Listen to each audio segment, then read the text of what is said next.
The morning my daughter-in-law called to tell me what I owed her. I was standing in my kitchen in Sudbury, watching snow come down over the backyard in that slow, heavy way it does in late November when the ground is already frozen and everything looks like it's been covered in a sheet, pulled tight over furniture no one uses anymore. I had just put the kettle on. The old one, the one my husband and I bought at Canadian Tire the year we moved into this house, 1987. The handle had cracked twice, and I'd fixed it with electrical tape both times because it still worked, and I saw no reason to throw out something that still worked. That's me. That's always been me. My name is Lorraine. I turned 64 in September. I retired early, not by choice, but because my body made the choice for me, the way bodies sometimes do when you've spent 31 years on your feet as a registered nurse.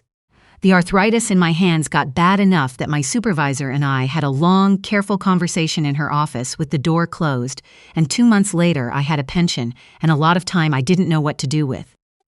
My husband Raymond died 4 years ago, pancreatic cancer. 6 weeks from diagnosis to the end. He was the kind of man who fixed things without being asked and said very little and meant everything he said. I still sleep on my side of the bed. We had 2 children. A son, my younger one, who lives in Victoria and calls me every Sunday without fail, sometimes for 20 minutes, sometimes for an hour and a half. He has a good life out there, a partner I'm fond of. A little house with a garden where he grows tomatoes every summer and sends me photos of them like I've never seen a tomato before. He makes me laugh. And then there's my daughter. She's 40 years old. She has a husband, 2 children, my grandchildren, both of whom I adore, and a house in Oakville that she and her husband bought at the peak of the market in 2021. I know this because she mentioned the mortgage twice at Christmas dinner that year and once more at Easter. I love her. I want to be clear about that. I love her the way you love someone you've known since before they could talk, someone whose whole life you've witnessed from the very first second. But loving someone and enjoying them are 2 different things, and I stopped confusing the 2 somewhere around her 35th birthday. For years, and I mean years, not months, years, every significant occasion in our family had the same shape. My daughter would plan something nice, usually. A restaurant she'd read about, a gathering she'd organized. She had good taste, still does. She'd pull it together with the spreadsheet efficiency she inherited from Raymond and the social confidence she definitely didn't inherit from me.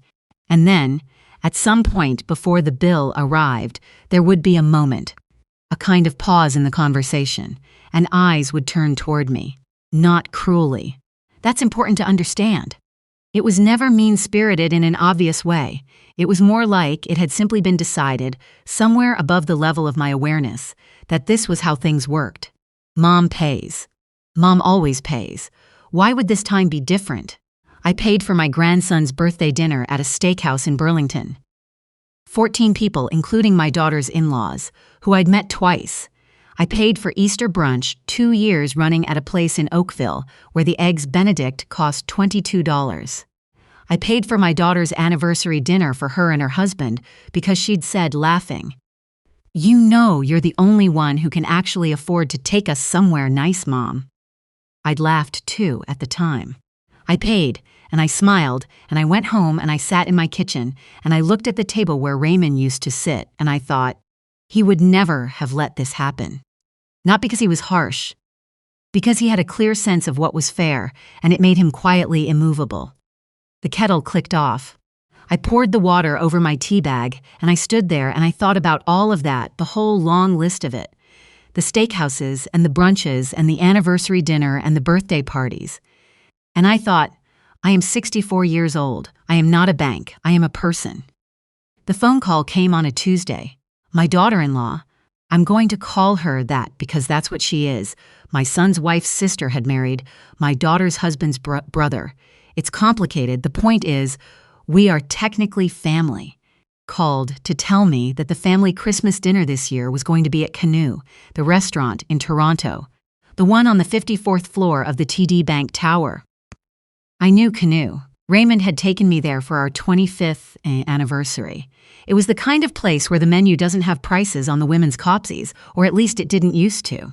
The kind of place where a main course runs $120 without wine. "We're thinking 18 people," she said. "We've already checked, and they can do a private dining room." I waited. "It would be so special," she said. "The kids have never been up that high. The view is incredible." "It sounds lovely," I said. Another pause, and then, "We were hoping you might want to host." Host, not attend, host. I knew exactly what that word meant in this context. It meant that 18 people would have a very nice dinner on the 54th floor of a bank tower, and I would receive the bill. Quietly, graciously, the way I always did. Because that's what hosting means when you're the oldest woman in the room with a pension and a paid-off house. "I'll think about it," I said. "The reservation has to be confirmed by Friday," she said. "They're very popular." "I understand," I said. I put the phone down and I sat at my kitchen table, and I did something I hadn't done in a very long time. I took out a notepad, the yellow legal pad I use for grocery lists and things I don't want to forget, and I wrote down every meal, every occasion, every time I had opened my wallet for this family in the past 6 years. Not to be petty, not to present it to anyone, just to look at it, just to see it written down in my own handwriting. It took 40 minutes, both sides of 2 pages. I looked at it for a long time. Then I put it face down on the table, and I went to my computer. I had a friend. I'll call her my oldest friend because that's what she is. I've known her since we were 22, since nursing school in Ottawa, who had been telling me for 3 years to go to Portugal. She'd gone the previous spring with her sister and come back a different person, or at least that's how she described it. "Lighter," she said, "like putting down something heavy you'd been carrying so long you forgot it was in your hands." I opened a browser tab. I want to tell you that I deliberated for weeks, that I went back and forth, wrestled with it, felt guilty. But that's not what happened. What happened is that I sat at my kitchen table on a Tuesday afternoon in November, and I looked up flights from Toronto to Lisbon, and I found a direct flight leaving on December 23rd and coming back on January 6th, and I put it on my visa before I'd fully decided anything. 14 days, Lisbon, and then down to the Algarve. A small hotel near the water that my friend had recommended, not fancy, just clean and warm and facing the Atlantic. $2,200 for the flight. The hotel was €60 a night. I booked it before the kettle could cool. Then I called my son in Victoria. He was quiet for a moment when I told him, and then he said, "Mom, good." Just like that, 2 words. That was all I needed. I did not call my daughter until the following Monday. I needed a few days to settle into the decision, to let it become real to me, to stop feeling like I was doing something wrong. Because I knew even before I dialed, what the conversation was going to be like. She answered on the second ring. I told her I was going to Portugal for Christmas. I told her the dates. I told her I'd arranged to see the grandchildren the weekend before I left, that I'd bring their gifts then, that we could have a nice afternoon together. There was a silence that lasted long enough that I checked the screen to make sure the call hadn't dropped. "You're going to Portugal," she said. "At Christmas." "I am," I said. "Mom." She said my name the way she used to say it when she was 16, and I'd told her she couldn't borrow the car. "The reservation at Canoe is for the 23rd. "I know," I said. "I'm sorry about the timing." "I hope you're able to sort something out." "Sort something out," she repeated. "There are 18 people coming. People who are coming because you said you'd think about hosting." "I said I'd think about it," I said. "I thought about it." Another silence. Then, "This is very selfish." I held the phone and looked out the window at the backyard. The snow had cleared that week and you could see the garden, still and brown, waiting for spring. I thought about 31 years of nursing shifts. I thought about the yellow legal pad with both sides full. I thought about the word hosting and what it had always meant in this family. "I hope everyone has a wonderful Christmas," I said. "I'll call when I land." She hung up, not slamming exactly, but definitely not a soft hang-up. I put the phone on the table and I made myself a cup of tea, and I sat with the discomfort of it for a while because I believe in doing that, in not running from the feeling. Yes, I felt guilty. Yes, I felt like I had disappointed her. Yes, part of me wanted to call back and say, never mind, I'll cancel, of course I'll host, I always host. But under all of that, under the guilt and the second guessing, there was something else, something quieter and steadier. Something that felt, oddly, like the moment at the end of a very long shift when you finally take off your shoes. The days before I left had a particular texture to them. My daughter did not call. She sent a text on the Thursday that said simply, "I hope you know how this looks to the family." I read it twice, and then I put my phone face down on the counter, and I went to finish packing. I brought warm layers for the evenings, light things for the days, 2 books I'd been meaning to read for 2 years, and a photograph of Raymond that I keep in the inner pocket of my travel bag. I bring him with me everywhere. It's a small thing, but it's mine. The grandchildren came on the Saturday with my daughter and her husband. She was polite in the way that people are polite when they are furious and have decided to be civil in front of children. Her husband shook my hand, which he'd never done before. We're usually huggers, and I understood that. They had each brought me a small gift, both grandchildren, wrapped in that slightly crinkled way that tells you a child did the wrapping themselves. My granddaughter had made me a card with a drawing of an airplane on it and the words "Have fun, Grandma" in green marker. I kept it. We had sandwiches and the children ran around the backyard in their boots, and for 2 hours it felt almost normal. Almost easy. My daughter helped me clean up the kitchen without being asked, which she hadn't done in years, and for a moment I thought she might say something real. But she didn't, and that was all right. Some conversations take longer than an afternoon to arrive. They left around 4. I stood at the door and watched them get into the car, and I waved at the children through the window, and my granddaughter waved back with both hands. Then I went inside and finished packing. December 23rd came the way days you're waiting for always do. Faster than you expect and slower than you need. My taxi to Pearson was at 6 in the morning. I locked my front door in the dark, the street quiet, my neighbors' houses all still, their Christmas lights blinking in the cold.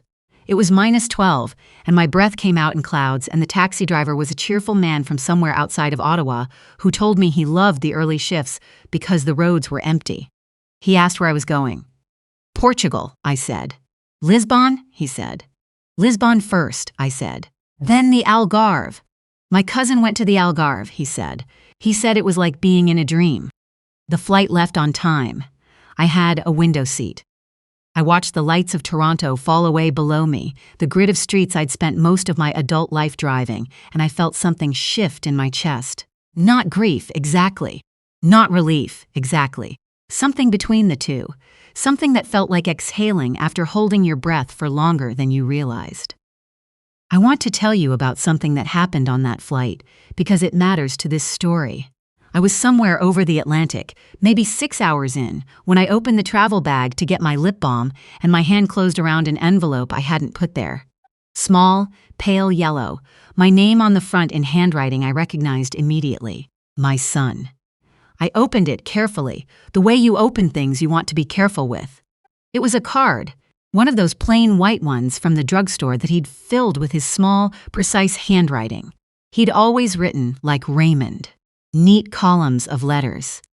He wrote that he was proud of me, that he knew this trip wasn't only about Portugal, that he'd watched for years and said nothing because it wasn't his place, but that he hoped I knew that he saw it.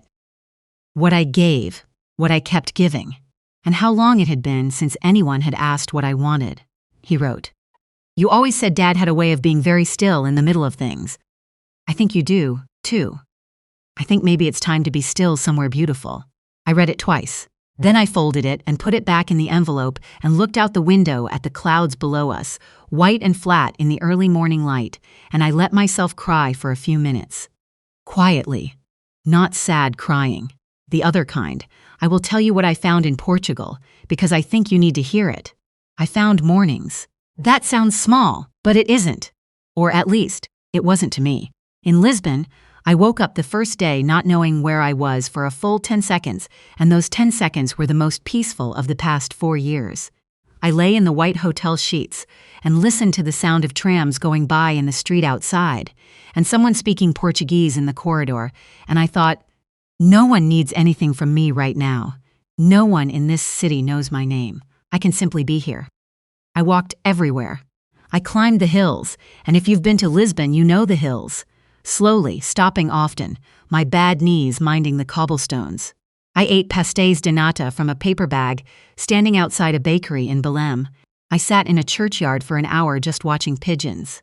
I took a ferry across the Tagus River and sat on the upper deck in the wind and felt ridiculous and wonderful. My daughter texted twice while I was there. The first text, on Christmas Day, was a photo of the grandchildren in front of a tree. I wrote back, "They look beautiful. Merry Christmas." The second text came 2 days later. It said, "We ended up doing dinner at home. It was actually really nice." I read that one several times. I wrote back, "I'm so glad. I don't know if she meant anything more than what she said. Maybe they did have a nice dinner at home. Maybe cooking together in their own kitchen, just their family, was something they needed too. Maybe the fancy restaurant on the 54th floor was never the point. Or maybe she was just telling me so I wouldn't feel as guilty." She's thoughtful in that way, my daughter, underneath the difficulty. She always has been. I called my son on Christmas morning from a cafe near my hotel, where they let me use the corner table for an hour. He answered immediately. He was making waffles. I could hear the batter sizzling, and we talked for 40 minutes and it felt like no time at all. At some point he said, "So was it worth it?" I looked out the window of the cafe. A man was walking by with a small dog on a blue lead. A woman was hanging laundry from a second-floor window. 2 children were kicking a ball against a wall. "Ask me again when I get home," I said. But yes, I went down to the Algarve for the last 5 days. The hotel my friend had recommended was small and slightly faded in the way that places get when they've been good for a long time without needing to prove it. The owner was a woman named, well, she had a beautiful name I couldn't quite pronounce, and she laughed kindly every time I tried. She brought me coffee in the mornings without being asked and left a small orange on my table because, she said, the citrus in that region was the best in the world, and she liked to see guests eat something real at breakfast. I ate the orange. It was the best orange I've ever had. I walked on the beach every morning. I had not walked on a beach in 4 years. Raymond and I used to go to Prince Edward Island every August. We did it for 19 years, always the same little rented cottage outside Cavendish, always the same route along the shore every morning before breakfast. After he died, I didn't go. I told myself it wouldn't be the same. And of course it wouldn't be the same. That was never the point. I walked on that Portuguese beach in the early mornings when it was mostly empty, and the light was sideways and gold, and the waves came in slow and steady, and I thought about Raymond a great deal. About his handwriting, which my son has. About the electrical tape on the kettle handle, which I suddenly understood he had put there, not me. Him, years before he died, and which I had been preserving without knowing it. About what it means to keep something alive by not replacing it. I thought about my daughter, too. About all the years she'd seen me pay for things, and what lesson that had taught her. Whether I'd taught it or she'd absorbed it on her own. Whether the line between those two things even exists. She was not a bad person. She was a person who had never been asked to think about certain things because I had never required her to.